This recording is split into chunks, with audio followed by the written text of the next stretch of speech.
그러나 나는 하나님의 집에 있는 푸른 감람나무 같으며 하나님의 인자하심을 영원히 의지하리로다.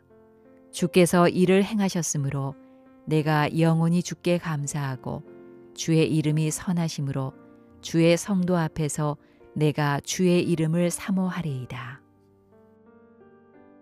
시편 53편. 어리석은 자는 그의 마음에 이르기를 하나님이 없다 하도다. 그들은 부패하며 가증한 악을 행하며 선을 행하는 자가 없도다.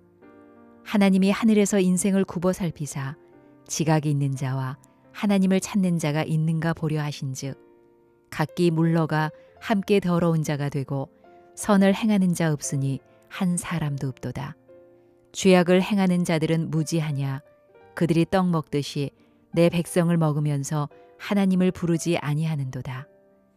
그들이 두려움이 없는 곳에서 크게 두려워하였으니 너를 대항하여 진친 그들의 뼈를 하나님이 흩으심이라. 하나님이 그들을 버리셨으므로 네가 그들에게 수치를 당하게 하였도다. 시온에서 이스라엘을 구원하여 줄 자 누구인가? 하나님이 자기 백성의 포로된 것을 돌이키실 때에 야곱이 즐거워하며 이스라엘이 기뻐하리로다. 오늘은 두려움이 있는 곳에서 찬양하는 자라는 제목으로 함께 말씀을 나누고자 합니다. 악인과 의인의 차이가 무엇인가? 악인은 두려움이 없는 곳에서도 두려워하지만 의인은 두려움이 있는 곳에서 오히려 찬양하는 사람이다. 오늘 이렇게 노래하고 있습니다. 오늘 본문의 시편은 시편 14편에서 이미 동일한 내용으로 거의 한 90% 이상 동일한 내용으로 노래하였습니다. 그래서 오늘 시편을 시편 14편과 비교해 볼 때 쌍둥이 시편이다 이렇게 말하고 있습니다. 거의 내용이 동일하기 때문에 그렇습니다. 특별히 오늘 시편의 제목을 보면 마할랏에 맞춘 노래다 이렇게 말하고 있습니다. 마할랏이라는 이 부분은 시편 88편과 오늘 시편의 전체 시편에서 딱 2번 표현되는 내용입니다. 이 마할랏은 정확한 뜻은 알 수 없지만은 우리 전통 악기 가운데 해금과 같이 굉장히 구슬픈 소리, 우울한 소리, 한이 맺힌 소리, 이제 그런 소리를 내는 악기로 그렇게 추측하고 있습니다. 그 악기를 켜가면서 오늘 이 시편을 불렀다 이렇게 볼 수 있습니다. 이런 사실을 통해서 우리가 알 수 있는 것은 무엇인가?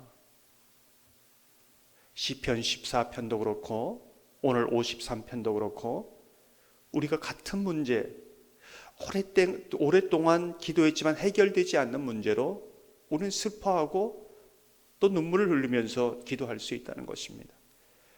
기도하면서 이 문제는 좀 금방 해결했으면 좋겠는데 10년이 가고 20년이 가고 30년이 가고 해결되지 않습니다.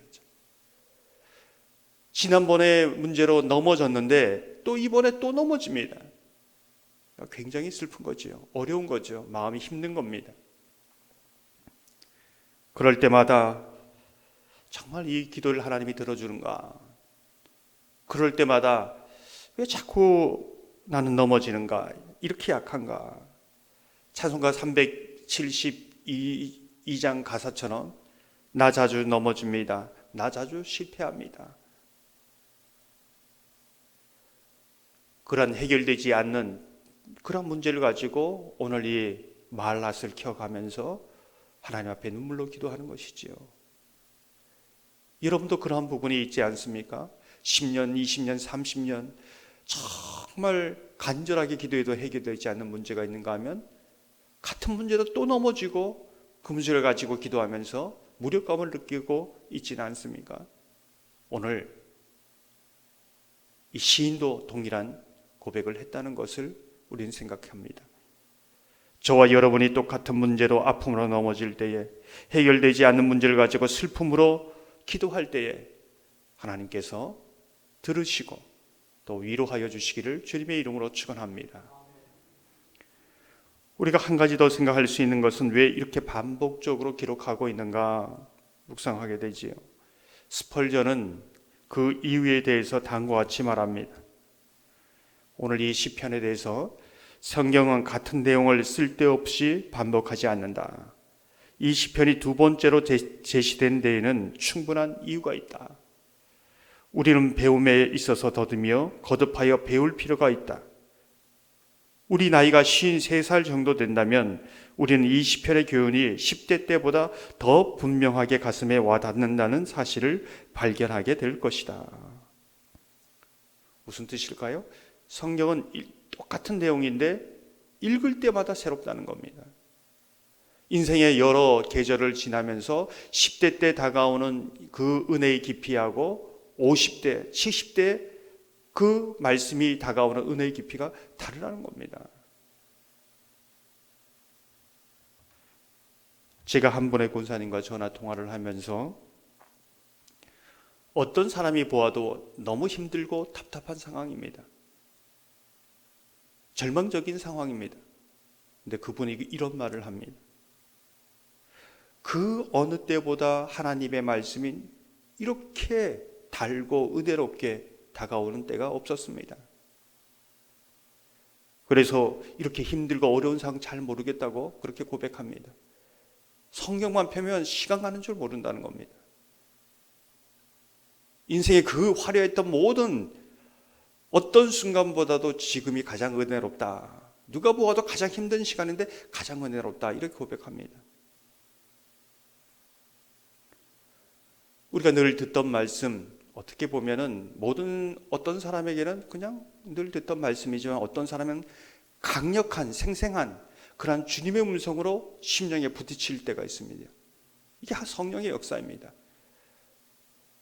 아주 설교를 잘해서만 은혜 받는 게 아니라 정말 늘 듣던 말씀, 평범한 말씀인데 성령이 역사하시니 그 말씀이 내 마음속에 정말로 하나님의 음성으로 들리고 하나님의 생생한 말씀으로 들리는 것이죠. 이게 은혜입니다. 사랑하는 성도 여러분, 늘 듣던 말씀이지만 성령의 역사로 말미암아 은혜의 충만한 말씀으로 고백되어지고 또 주님 앞에 노래되어지는 은혜가 있기를 주님의 이름으로 축원합니다. 오늘 본문을 자세히 보면 악인과 의인의 모습을 비교하는 구절이 나오는데 악인에 대해서 두려움이 없는 곳에서 두려워하는 자 이렇게 정의하고 있습니다. 5절 전반절을 보면 그들이 두려움이 없는 곳에서 크게 두려워하였으니 하나님이 흩으심이라. 악인의 모습을 보면 하나님이 없다라고 말합니다. 하나님이 없다라고 그렇게 생각하니 두려울 것이 없습니다. 전혀 죄책감이 없이 악을 행합니다. 많은 사람들이 성전에서는 하나님 앞에 예배 드릴 때는 하나님이 있다고 생각하지만 삶의 현장에서는 하나님이 없다고 생각합니다. 그렇게 생각하는 사람도 있지요. 근데 이 악인의 특징 가운데 두려움이 찾아올 때가 있습니다. 전혀 두려워할 상황이 아닌데 두려움을 주는 어떤 위협도 없는데 두려움이 찾아오는 거죠. 오늘 말씀을 보면 그 두려움은 하나님으로 인한 두려움, 하나님으로 인한 두려움입니다. 하나님 때문에 하나님이 무서워서 의인처럼 하나님을 두려워하며 사랑하고 사랑함으로 인해서 오는 두려움이 아니라 오늘 이 악인이 겪는 두려움은 무서움입니다. 위협입니다. 심판에 대한 저주에 대한 두려움이지요. 이러한 사실은 우리에게 무엇을 말해주고 있는가? 하나님이 살아계시다고 믿고 고백하는 사람은 두려움이 없는 곳에서 두려워하지 않고 두려움이 있는 곳에서조차 찬양할 수 있는 사람이다. 이렇게 이제 말씀하고 있습니다. 두려움이 누가 봐도 두려워할 상황인데 두려움이 없습니다. 두려움이 없는 곳에는 오히려 찬양합니다. 이게 의인의 삶이다. 이사야 41장 10절 보면 두려워하지 말라 내가 너와 함께함이라 놀라지 말라 나는 내 하나님이 됨이라. 하나님이 함께함으로 두려워하지 않는 것입니다. 사랑하는 성도 여러분, 저와 여러분이 두려움이 있는 곳이나 없는 곳이나 하나님을 위하여 두려움 없는 오히려 찬양하는 복된 삶을 살아가시기를 주님의 이름으로 축원합니다.